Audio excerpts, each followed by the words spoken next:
अंग्रेजी जुबान में ए से लेकर जेड तक 26 अल्फ़ाबेट्स होते हैं जिनको हम लेटर्स भी कहते हैं। ये स्मॉल लेटर्स भी होते हैं और कैपिटल लेटर्स भी होते हैं। यही ए से लेकर जेड तक जो 26 लेटर्स हैं ये मिलकर फिर वर्ड्स बनाते हैं और वर्ड्स सेंटेंसेस बनाते हैं। बाज़ औक़ात ऐसा होता है कि ये लेटर्स किसी लफ्ज़ में लिखे तो जाते हैं लेकिन पढ़े नहीं जाते।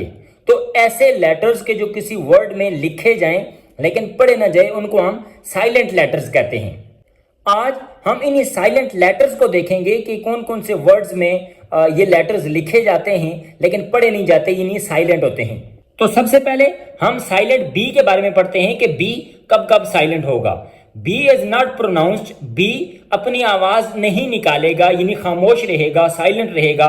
When following M at the end of a word, जब किसी भी वर्ड के आखिर में बी आएगा और उससे पहले एम आएगा। याद रहे कि हम आज के सेशन में दो अल्फाज बार बार पढ़ेंगे, एक होगा फॉलोइंग और एक होगा फॉलोड बाय। फॉलोइंग का मतलब होता है कि किसी भी लफ्ज से पहले आना, यानी किसी भी अल्फाबेट से या लेटर से पहले आना, और फॉलोड बाय का मतलब होता है किसी भी वर्ड के बाद में आना। तो बी कब प्रोनाउंस नहीं होगा कि जब बी किसी भी वर्ड के आखिर में आएगा और उस वर्ड से पहले एम आएगा। मिसाल के तौर पर हम देख लेते हैं क्लाइंब, ये क्लाइंब लिखा होता है लेकिन बी आखिर में आ रहा है और उससे पहले एम आ रहा है, इसलिए हम बी को साइलेंट करेंगे, खामोश करेंगे, पढ़ेंगे नहीं, लिखेंगे जरूर। तो ये इसकी प्रोनाउंसिएशन हो जाएगी क्लाइम, क्रम, डम, काम।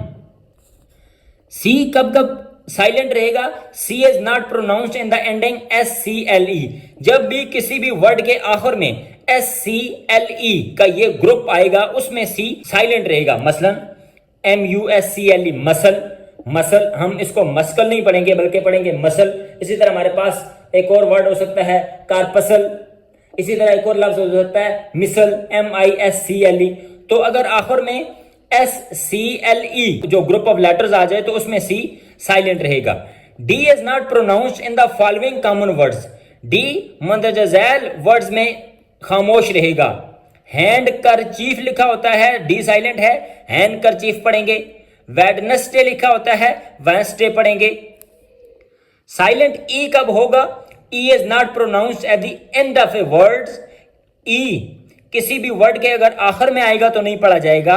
And usually makes the vowel long, और ई जब आखिर में आता है तो वो उस वावल को लॉन्ग बना देता है। मसलन होप में ई नहीं पढ़ा जाएगा, ड्राइव ई नहीं पढ़ा जाएगा, गेव ई खामोश है, राइट ई खामोश है, साइट ई खामोश है।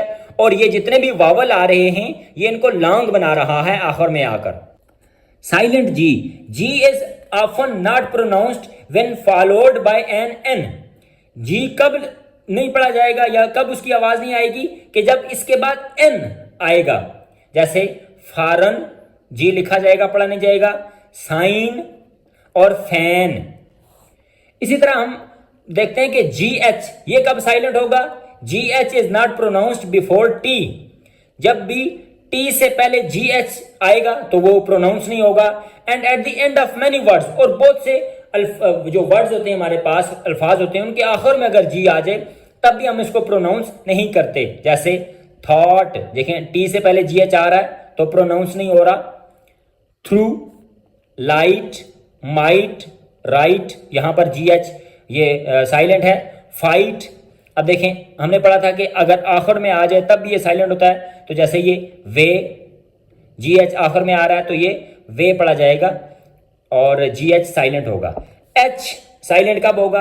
H is not pronounced when following W, जब H से पहले W आ जाए तो फिर हम उसको H को प्रोनाउंस नहीं करते। What, when, why, where, whether, ये आम क्वेश्चन के वर्ड्स हैं।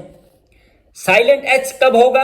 H is not pronounced at the beginning of many words, बहुत से वर्ड्स के शुरू में जब H आता है तो वो प्रोनाउंस नहीं होता। मसलन hour, honest, honour, heir, herb. Silent K कब साइलेंट होगा? K is not pronounced when followed by N at the beginning of a word, जब भी किसी भी वर्ड के शुरू में के आए और के बाद एन आ जाए तो फिर के साइलेंट हो जाएगा। जैसे कनाइफ लिखा होगा हम नाइफ पढ़ेंगे, कनी लिखा होगा हम नी पढ़ेंगे, नो, नॉक और नॉलेज। एल साइलेंट कब होगा? L is often not pronounced before L, D, F, M, K. जब भी इन जो 5 हमारे पास लेटर्स हैं इनसे पहले एल होगा तो वो पढ़ा नहीं जाएगा। जैसे एल की मिसाल हम देख लेते हैं कि TALL मीन TALL टाल, तो एक ही एल पढ़ा जाएगा। अब इसी तरह हम डी की मिसाल पढ़ लेते हैं। डी यहां पर देखें वर्ल्ड और शोल्ड लिखा हुआ है लेकिन हम वुड और शुड पढ़ेंगे। इसी तरह एफ की मिसाल हम देख लें कि हाल्फ लिखा हुआ है लेकिन पढ़ेंगे हाफ। एम की मिसाल हम देख लेते हैं काल्म लिखा हुआ है लेकिन एल साइलेंट है, पढ़ेंगे काम। के की मिसाल है टाक और walk. Silent N, N is not pronounced following M at the end of a word. जब भी आखिर में एन आएगा और एन से पहले एम आ जाए तो एन साइलेंट हो जाएगा। जैसे आटोमन, आटोमन लिखा होता है लेकिन एन साइलेंट होगा, आटोम। इसी तरह हिम, इसी तरह column. Silent P, P is not pronounced at the beginning of many words using suffix. ये PSYCH, जब ये वाला सफिक्स या PNEU यानी ये दोनों लैटिन सफिक्स हैं, जब ये शुरू में आ जाए तो उसमें पी आमतौर पर नहीं पढ़ा जाता। जैसे psychology, नमूनिया। S silent, S is not pronounced before L in the following words. अगर एस के बाद एल आ जाए तो फिर वो एस प्रोनाउंस नहीं होगा। जैसे इसलैंड लिखा होता है तो हम पढ़ते हैं आईलैंड। इसी तरह इसले लिखा होता है तो हम आयल पढ़ते हैं। T silent, T is not pronounced in these common words. मंदरजा जो वर्ड्स हैं इनमें टी साइलेंट है। Castle, fasten, listen, often, thistle, whistle.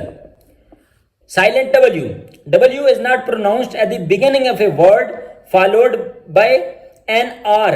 अगर आर से पहले डब्ल्यू आए और वो भी शुरू में आ जाए किसी भी वर्ड के यानी बिगिनिंग में आए तो फिर वो डब्ल्यू नहीं पढ़ा जाता। जैसे वरैप लिखा होता है हम रैप पढ़ते हैं, वराइट लिखा होता है हम राइट पढ़ते हैं, वरॉन्ग लिखा होता है हम रॉन्ग पढ़ते हैं। Silent W, W is not pronounced with these 3 pronouns. मतलब 3 प्रोनाउंस के साथ डब्ल्यू साइलेंट रहेगा। हु, हुज और हुम।